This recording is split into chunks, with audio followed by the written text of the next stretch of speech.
Bonjour mesdames et messieurs, bienvenue dans ce flash d'information. On commence avec ce cocktail dînatoire offert par l'ambassadeur du Japon en Côte d'Ivoire. Parmi les invités du diplomate, le vice-président Daniel Kablan-Duncan, une réception qui a lieu à la faveur de l'intronisation le 1er mai dernier de l'empereur du Japon. Une occasion également pour parler renforcement de la coopération entre les deux pays. On en parle plus en détail à 13h avec Jérôme Kofi Abolin. Nous sommes le 31 mai 2019 et chaque année, le 31 mai, l'OMS et ses partenaires mondiaux marquent la journée mondiale sans tabac. Cette campagne annuelle est l'occasion de sensibiliser aux effets nocifs et mortels de l'exposition au tabagisme ou à la fumée des autres et de décourager la consommation du tabac sous quelque forme que ce soit. Je vous invite à suivre le message du gouvernement ivoirien. Le ministre Jenaka Wele situe les enjeux de la lutte contre la consommation du tabac sous toutes ses formes. Le thème de cette édition 2019 de la Journée mondiale sans tabac est le tabac et la santé pulmonaire. Objectif, sensibiliser davantage les populations aux risques de maladies chroniques que provoque le tabagisme, notamment les pathologies pulmonaires. La consommation du tabac, sous toutes ses formes, reste néfaste pour la santé en général et pour les poumons en particulier. Les études menées indiquent que 90% des cancers dus aux poumons sont dus au tabagisme. Les cancers du poumon représentent la 4e cause de décès dans nos services de santé. Il est à l'origine de la survenue de plus de 6 millions de décès annuels à travers le monde. Le tabagisme en Côte d'Ivoire a atteint une proportion inquiétante. 5 000 personnes meurent chaque année malgré les actions de sensibilisation menées par le Programme national de lutte contre le tabagisme PNLTA, des actions entrevues comme plus porteuses grâce aux recommandations de l'OMS. L'État de Côte d'Ivoire a ratifié la Convention cadre de l'OMS pour la lutte anti-tabac, dont l'amorce de mise en œuvre a permis d'obtenir des résultats encourageants. Chers compatriotes, en dépit de ces efforts, les défis sont immenses. C'est pourquoi nous devons ensemble redoubler d'efforts et d'ardeur pour faire reculer la consommation de tabac dans notre pays.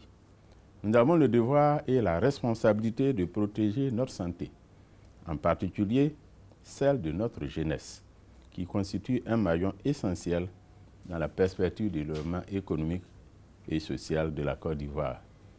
Je vous exhorte par conséquent à vous abstenir de fumer, non seulement ce jour de solennité, mais également à promouvoir cette journée sans tabac dans votre famille et au sein de votre communauté. Les acteurs de la lutte contre le tabagisme s'accordent pour dire que la plus grande proportion de fumeurs se trouve dans le milieu des jeunes. Ceci constitue la principale cible du PNLTA dans le cadre de l'information et la sensibilisation. En perspective, le sevrage tabagique. Les propos du ministre ont été recueillis par Théodore Zouzou et Eugène Atoubé.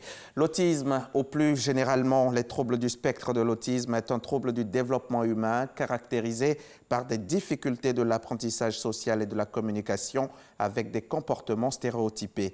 Les personnes autistes sont souvent marginalisées, stigmatisées dans nos villes et communes.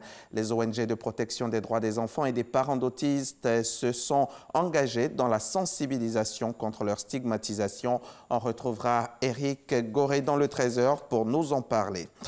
Le Soudan attend toujours un accord. Civils et militaires négocient depuis des semaines le partage du pouvoir dans les organes de transition. Les deux camps tiennent des négociations laborieuses concernant le partage du pouvoir dans ce qu'on appelle le Conseil souverain, l'organe qui doit superviser la transition. Après 48 heures de grève nationale et la poursuite des contacts entre les partis, un accord semble désormais possible. En attendant, la rue continue de mettre la pression sur la junte. À l'appel de l'ALC, l'organe civil en pointe de la contestation, une série de manifestations a été organisée hier soir à Khartoum, ainsi que vous le voyez sur ces images. En Guinée, le Premier ministre Ibrahima Kassori Fofana s'est officiellement prononcé en faveur de l'adoption d'une nouvelle constitution avant d'affirmer que tous les membres du gouvernement partagent son avis.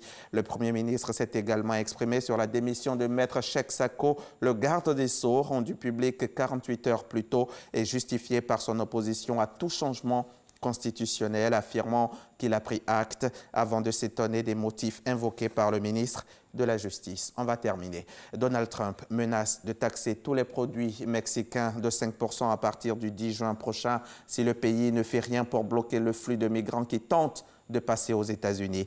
Le président précise qu'il entend augmenter ses droits de douane de 5% chaque mois jusqu'à atteindre 25% en octobre. Ces nouvelles taxes ont de quoi inquiéter les Mexicains car elles pourraient avoir de graves conséquences sur l'économie de leur pays qui dépend presque exclusivement de son voisin du Nord. 80% de ses exportations vont aux États-Unis. Fin de ce flash. Prochain rendez-vous, 13h pour le point complet de l'actualité.